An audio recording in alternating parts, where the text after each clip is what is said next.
So good to see you, Hidden Nation. Welcome right into the studio. It's Josh Cary here, your hidden entrepreneur. You're tuned right into 710 WOR, the voice of New York. You know what you got to do. Download that free iHeart Radio app if you have not done so yet. You'll be able to hear all the episodes of this very show, the entire back catalog, along with every show you adore and love. So go check that out. Hidden Nation, we have a fantastic show for you today. You know I'm an artist in many regards. You know we are all artists, I dare say, in many regards. But today, we have a literal one, I imagine. It's Lindsay Roberts, who is the illustrator of many of the Nurse Florence books. Now, to those listeners out there, you might recognize that because that's right. We had already interviewed the writer of the Nurse Florence series, and what I love about it so much is it's a series for children specifically to help them navigate and understand the world of mental wellness, health, and well being. It's such an important concept. Go back and listen to that episode as well. But today, Lindsay Roberts is the illustrator of currently 11 of those books. And it's just such an extraordinary, powerful, and important series. So we're going to have a great conversation. Lindsay, welcome to the program. Hello. So good to Ready. have you. So I already painted the picture that this is an important book series. I'm sure you feel the same, which is why you got involved. Yes, sir, it is. I was in education and the dumbing down of science classes was very disturbing to me. And I think, when I did talk to Michael and hook up with him and find out that, that was the purpose of doing this, I was well behind him. I thought this is something that's necessary. Education is in a a bad place, as well as some of the medical services. I think after COVID, so many people had dropped out or so many issues appeared that we are lacking people that want to work in this area. So I see the Nurse Florence books as a way of introducing science to kids and get them interested and to spark their interest. And the best part of that is it's through storytelling. And storytelling is really the way we learn from the very beginning.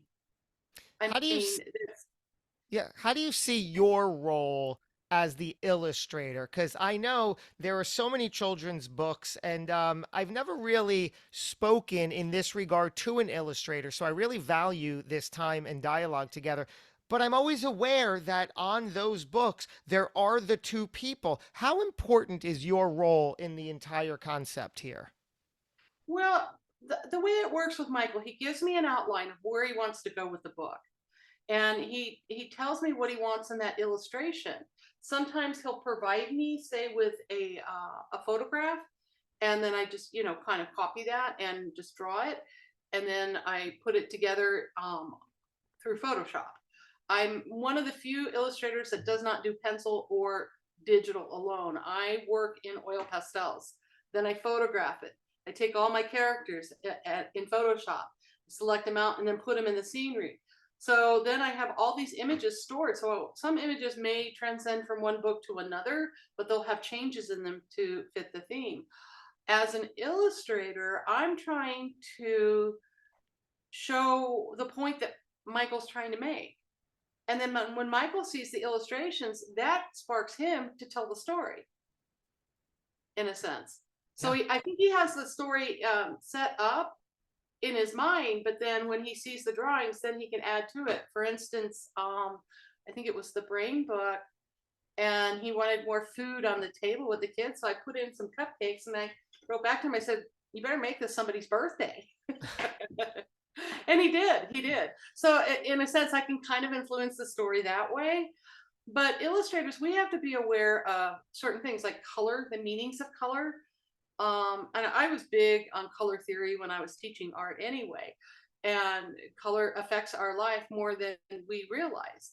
And so if I'm going through a book and we want to talk about somebody having a lack of appetite or something like that, the color blue would be used because blue is not a color, it's a color that makes you lose your appetite in a sense. Hmm. Whereas yellow is more of a color that makes you increase appetite. People don't realize how much color affects us physically. And on the yellow one, I would always, it was always fun in my class to introduce the kids. I said, think of how many fast food restaurants don't use the color yellow, either in their menu or their decor or their logo. There aren't many Hmm. because the designers know that color yellow makes you hungry, makes you want to buy more, buy bigger. Wow. So, Yeah. I love the psychology understanding there. how, yeah, understanding that concept of color really affects people. I mean, red raises your blood pressure, blue lowers it. There's all kinds of things that color can do Hmm. And psychologically. you spent a lifetime literally as a professional artist, right? More than 3 decades. You have a history with the White House. Tell me about that.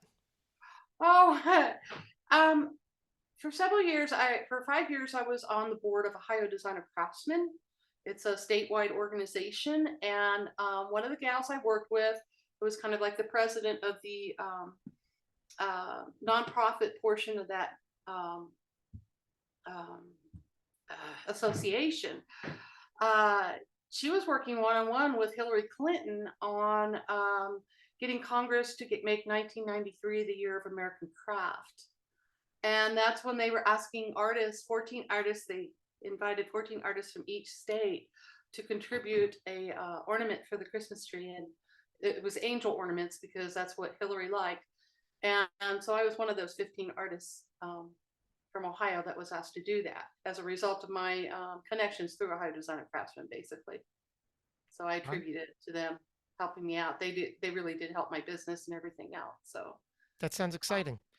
and I have a family history of coming from a family of artists anyway. Um, you're in New York, right? Yeah. Are you familiar with the Slocum Monument? Yeah.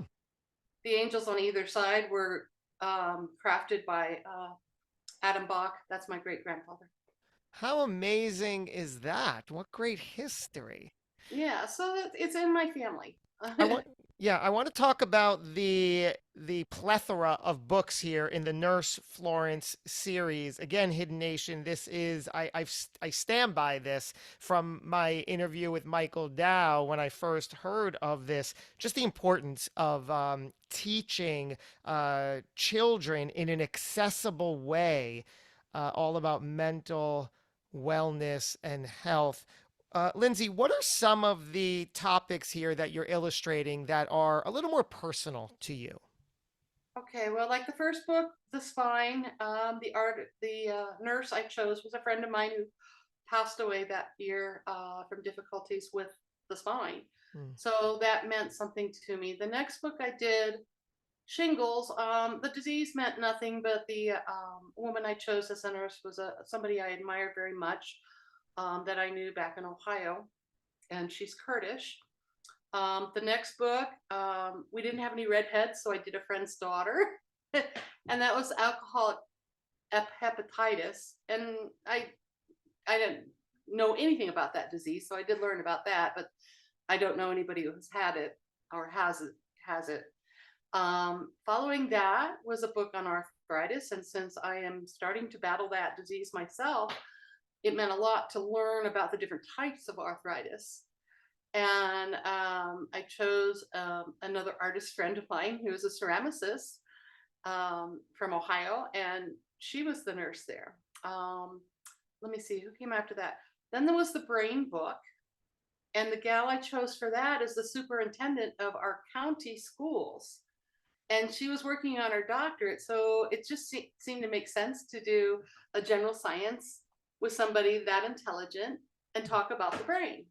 Okay. And so after that, let me see. I'm trying to remember what came after the brain book. I almost have to look this up. So you're talking about the Nurse Florence series is Uh-huh. just the namesake there, but if I'm understanding this correctly, so our audience knows, each book features a different topic, of course, and then Right. there's a different nurse represented within Right. that series, I that book. I do a different nurse for every one. Okay. And all except for the last one, just because I was in a rush. was a friend of mine. The last one I just made a person up and drew him. Um, let me see. That was the brain book, and then the next two books were because 2 years ago I had 5 surgeries on my eyes, and those meant something to me because I had a macular wrinkle. Hmm. I lost 20% of my eyesight in my left eye, and I had to have cataract surgery and then laser surgery after that, and developed glaucoma. So all of this, I did a book on glaucoma and a book on macular degeneration because I was dealing with that. And so, in a sense, I'm learning as I'm going. Hmm. And if anybody understands as a teacher, certainly do. You're constantly a learner. Yeah. Okay, you're a lifelong learner, and you're proud of that. A day doesn't go by that you don't learn something new. And so that's kind of where I'm at. And this is where these books are kind of fun for me because am learning about things that I was not totally familiar with. Um, the next book I actually did myself as the nurse and a younger me, and that was endometriosis. Oh, wow. And that is a disease that members of my family have. I had it. And for me, it had meaning to be able to do this book because I was so gaslit by doctors that ignored me and ignored me that I had this disease for about 20 years. And when I had to have surgery for what we thought might have been ovarian cancer, it was because I was so full of scar tissue from the endometriosis that they Wow. literally had to clean out my whole abdominal cavity So I from can it. imagine that, like I said, you spent decades as a professional artist. Right. Then you went back to school and To taught in the teach art. in the Right. public school system as an art Right. teacher. You've since retired, and Yep. now I'm getting the sense that this project has really, I don't know the word, revitalized you, has given you a sense of meaning and purpose. Exactly. It has. It's. I look forward to it. I love being able to just draw every day and not sit there and panic and go, oh, what kind of painting can I do for a gallery? I've got plenty of that done. And I always try to make sure I do my own personal painting or drawings between each book just to, get away from the medical stuff, just to do something different. But yeah, it has given me a sense of purpose, and it also keeps me, in a sense, helping education, because I'm not in a classroom anymore. I am on the outside, but I'm trying to help teachers with materials that we're creating. Hmm. And And this we gives, saw there was a need for that when we did the Tucson book show. There was a lot of interest in our books. yeah, and you've won awards, yeah, Oh yeah, yeah. Michael's got tons of awards for all of us. for the It's amazing. Nurse Florence series. Well, each individual book gets awards as well. Isn't that amazing? So the amount of awards that Michael's getting and generating. I'm just amazed. He's really a go getter, and I'm really proud of being part of this project.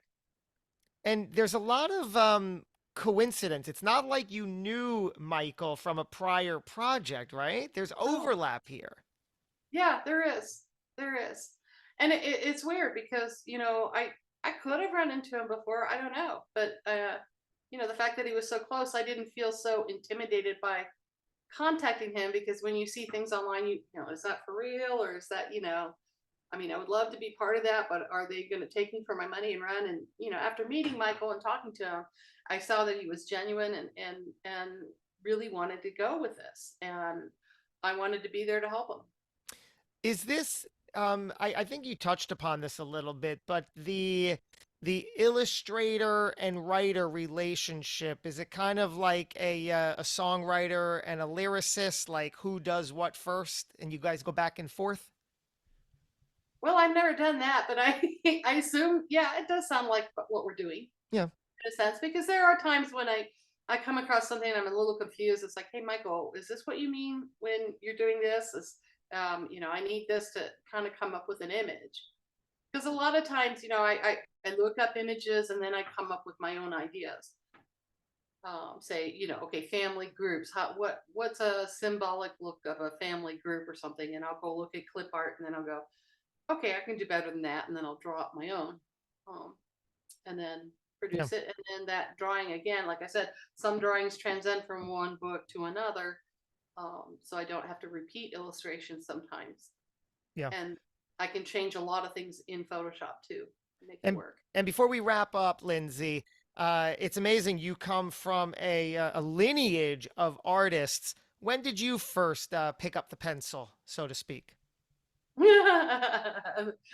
I should say when I came out of my mother's womb. I'm guessing. I would assume. I mean, every Christmas it was art supplies from my grandmother, who's a graduate from Pratt, and it just kind of went from there. And I you mean, that never was my looked back. favorite gift. It's like, oh, good, a pencil. And people kind of look at me like I'm weird, but it's things I treasure. And I'm guessing you had the benefit of not being in the probably more stereotypical family where a child expresses an interest in art and the parents fear that that's going to be a road to nowhere. Oh, my parents did fear. Matter of fact, I was not allowed to go to an art college right What? away. They sent me to a university to get my academics out of the way, and I'm glad they did. Because at the art school where I went to, the academics were too easy for me. When I went, and so they sent me to Bradley University, and I did have a scholarship there for based on my portfolio. But at least their academics were a little more challenging for me. I did have some college level courses in high school, so I went to a school for gifted kids in Dayton, Ohio. So, like my psychology course that I took at that school in high school was the same curriculum that Bradley had for their Psych 1 class. So, some of my courses were college level when I was in high school. So, I'm kind of glad I didn't, I got all my academics out of the way so that when I went to an art college, then I could just, it was like a candy store. It was all studio classes, and I Uh, loved it. I'm kind of So, glad you went down this road too, and you wound up here. And I know that the road ahead is vast and fruitful. I want to thank you, Lindsay Roberts, for doing the work you do and for passionately, I can tell, giving yourself to this project. Hidden Nation, nurseflorence.org. You got to check it out, Lindsay. Thanks for checking in today. thank you. Hidden Nation, thanks to you as well for spending your time, investing your time. You know the deal. Get out there, live to your full potential. Go do the good work you know you're capable of doing, that you know you should be doing. And we'll see you again real soon. Until we do, take care. Be well.